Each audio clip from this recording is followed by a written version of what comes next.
Today is about smarter movements to prevent spine fractures. First, I want to introduce myself. I'm Dr. Kathy Doubleday. I'm a physical therapist that works in Ojai, and I have a private practice there.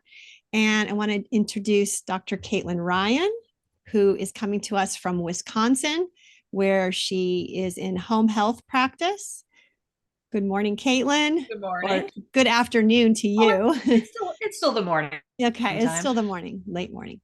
So we talked last time about balance because that's a source of hip fractures and as well spine fractures.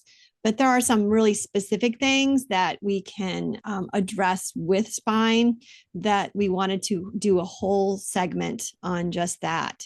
But all of these are putting together these pieces of bone health that are really important. And this is all about prevention. So these are the things that we would hope our patients that we see with problems knew earlier so that they could prevent the problems from happening, right? Caitlin, you probably have that a lot in what you see with patients coming right out of the hospital and having acute injuries. So we're going to talk just about some specific things. So, Caitlin, let's start with some household chores that we do. Everyone does, or some people do. Vacuuming, right? So, if you're still doing all your own housework, you have laundry and vacuuming. Like, what are some of the big things we need to take away from how to do these tasks? Like, we know we need to be cautious about how we move. How can we be cautious? Yeah, so being focused, as we talked about earlier, your spine, your alignment, and your posture. And you spoke about activity modifications. Just because maybe you have osteoporosis doesn't mean you can't do anything. It's just that you maybe have to modify how you're doing these things to prevent a fracture from happening. So, some common things that I see for home health, obviously, people are vacuuming. And a lot of times we kind of lunge forward and we're really forward flexed, and then we come back, and then we lunge forward and then we come back, or we're bending at our back instead of moving our feet. So something simple like just walking with your vacuum forward and backwards, keeping your feet moving with your body so you're not leaning forward, or maybe you're leaning forward with your feet where you're taking kind of a lunging step but still maintaining an upright posture when you're doing that. Really wanting the power to be coming from your legs and not from your back when it comes to moving the vacuum. If you can reduce the weight of your vacuum, everyone maybe is particular about the kind of vacuum they use, but a heavy vacuum is going to cause a lot more load than a lighter vacuum is going to cause. And maybe you need to take breaks if you're vacuuming a whole house. Maybe you don't do the whole thing at once if your muscle strength and your endurance can't tolerate that, and you're not able to support a good spinal position. Take breaks during the vacuuming instead of doing it all at once. Yeah. Any other thing for laundry or laundry vacuuming that you wanted to chime in on, or do you want me to move on to No, laundry? that's good. Those are all the really big ones. Yeah. Using your body in really safe and supported ways. This also helps you build your core muscles. Mhm. Everyone's always like, I want to build my core. Well, when you're vacuuming, you are building your core. If you maintain your good tall neutral spine and then you move back and forth, you are challenging all of the deep muscles in your spine. So you can get a lot of core training by just doing your daily activities in a way that's safer for your spine.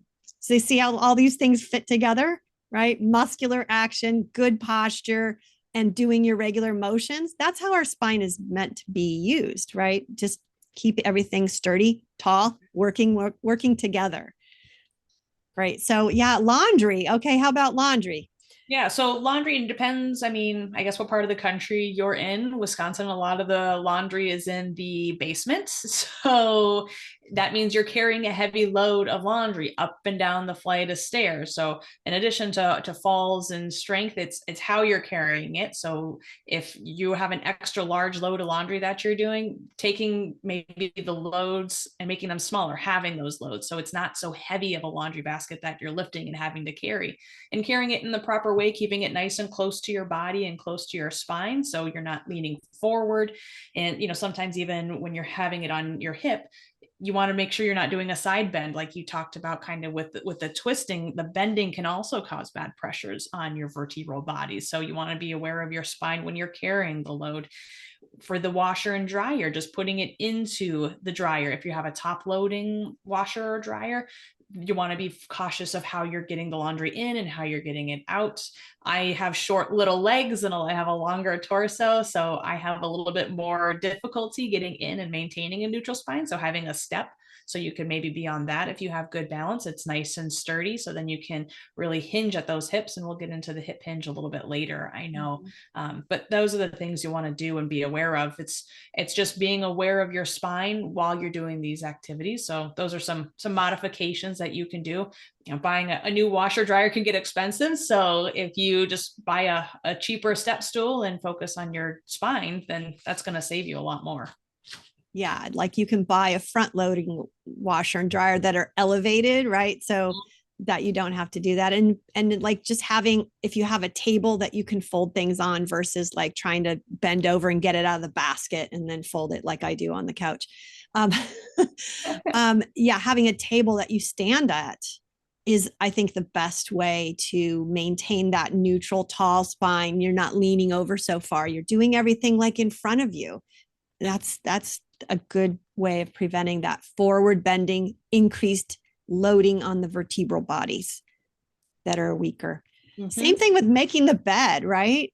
So the bed can be low and or high, too high. We talked about beds being too high when we're talking about getting in and out for balance issues last segment we did, but the same thing, like, so bending over, you want to make sure you bend with a flat back and, use that staggered lunge position, that boxing stance, the staggered leg position allows you, it unloads your spine as you bend over because you have your weight more distributed versus just the lever. It's all physics, right? The leverage between your spine bending over and your heavy head, putting the load on your spine 5-6 times your body weight if you bend over with your legs together versus spreading it out and having it just be like 1 or 2 times your body weight. So it's really important to spread your legs out when you're bending over, to put that sheet on the corner. Get one corner and then move to the opposite catty corner, put that one on, and then the other two become easier to put on after that. But if you kind of go around in a circle or around the square rectangle, that can be a little bit harder. That last one is always the hardest one, right? So if you go catty corner and then go to the other corners, that's helpful. You can consider lightening up things if possible, but just breaking that task down into sections. Maybe you do the fitted sheet. That's the hard one, right? But then if you need a break, like we said, chunk things up into smaller bits. All right, what about the dishwasher? The dishwasher, that is something that everyone is doing all the time, whether it's dishes in the sink or dishes into the dishwasher. What are some of the things that you like to promote with that? Sure. So obviously, no one's dishwasher is up the floor. You're not getting it any higher. So that means that you have to be able to get down to its level. And maybe you're getting your feet wide and you're really square to the dishwasher and how you're loading. I have my dishwasher set where it's right next to my sink.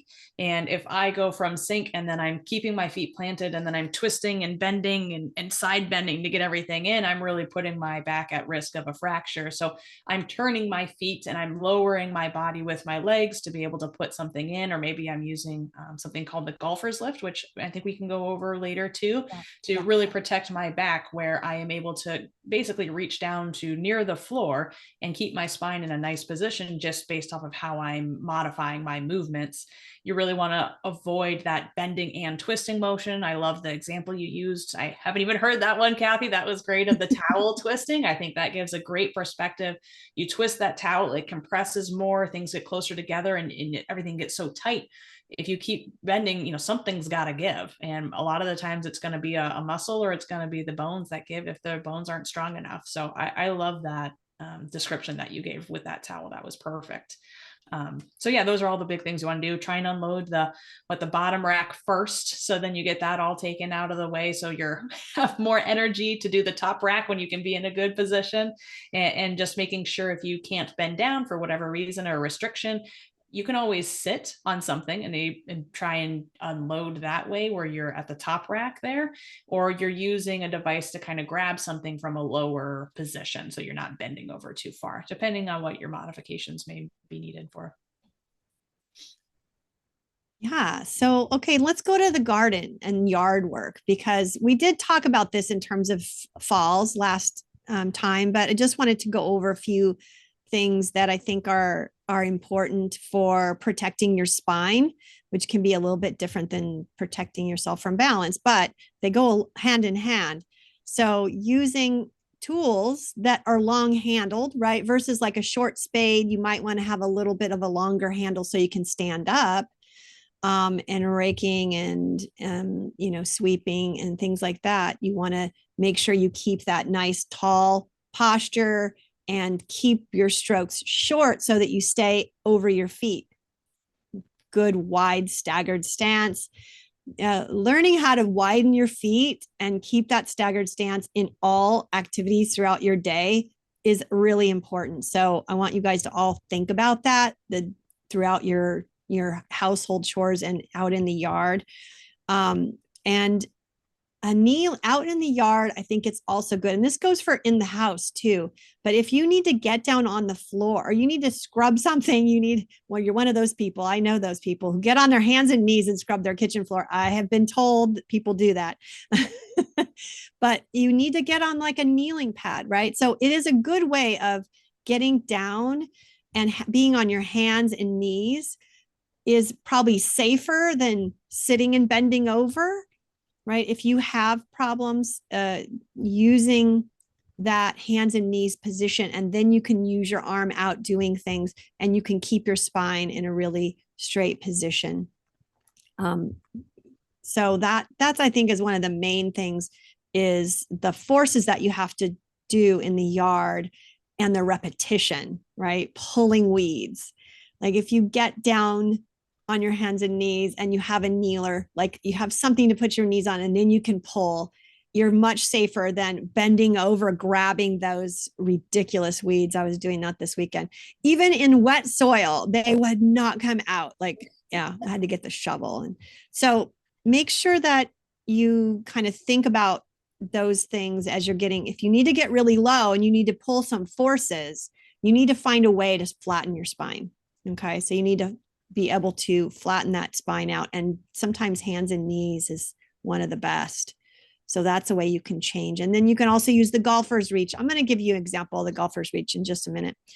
And the same thing with like keeping the load close to you. When you're pulling and loading something, pulling and putting force through your spine, you want to make sure you're in a neutral spine and it's close to your body. It's not way out in front of you. Like if you're sawing off a limb or something, it's way out in front of you. That is more risky than getting closer to it. So try to adjust yourself so that you're close to it, and changing positions. So say you're weeding, which I was doing, and it's like your back starts to hurt if you do it repeatedly for too long. So changing your position, standing up, straightening your back, making sure you haven't stayed down there for too long. Make sure you get your muscles working around your trunk, and then, maybe do something else, maybe sweep up or, do something else in the yard, and then come back, water or something, and then come back and go back to that task that's the more challenging one. So breaking things up into smaller 15 to 20 minute parcels so that you can get done. Okay, so we've kind of went over some basic things, and let's talk about this hip hinge. So I'm going to share my screen of using a hip hinge, right? So this is for if we're bending to get into the dishwasher, if we're bending to do some gardening, picking up something out of the car. We want to hinge at our hips. So you can see my spine. I keep my low back flat. that little arch in my low back, and I'm hinging over from the hips. My knees are bending, but my hips are doing more than my knees. And I'm keeping my back from flexing. So that's kind of how we want to use that hip hinge with a lot of our motions. And then, so hinging when we are getting up from a chair, right? So we're leaning forward. This takes a lot of practice. You have to think about it ahead of time, use that hip hinge. I'm using my hands to help me push forward a little bit if I need to, because sometimes people will use their spine flexion, they'll lean forward, and you want to make sure you use a flat back to come up. Okay, so that's using the hip hinge. So let's go to reaching, carrying, reaching, moving. So I'm picking up something from a chair and I'm putting it to the other side. So this is like moving around the kitchen. My feet are moving. That's one of the main things we want with this. If we're working in from the sink to the dishwasher, from the dishwasher to a cabinet, my feet are moving and my feet are apart. That's the thing too. Make sure you keep your feet apart, keep them moving, and rotating my feet so my spine doesn't twist, right? We don't get that twisting, loading, compressive force. Anything else, Kaylin, you want to say about those movements? I didn't know if you wanted to go over the golfer's lift. I know there's Yeah, a let's go question. over the golfers next. Okay. So this is a golfer's reach. So I'm holding on to something and I'm leaning down. I'm picking it up, letting that leg go back. So it's like you just let that free, it frees up your hips and pelvis to be able to hinge with a lot less stress. Because you have stress when you lean over, you get a lot of tension in your hamstrings here. If both legs are bent, the tension in the pelvis is a lot more, and it makes you stop moving at your pelvis and bend from your spine. So by letting that leg free up and go in behind you, it allows you to pivot and bend over all the way to the floor without feeling so much stress. And it allows just a single movement that's nice and smooth and allows you to keep your back flat. So like Caitlin said, you can use that right in the, you can use that for the dishwasher. You can use that in, where else?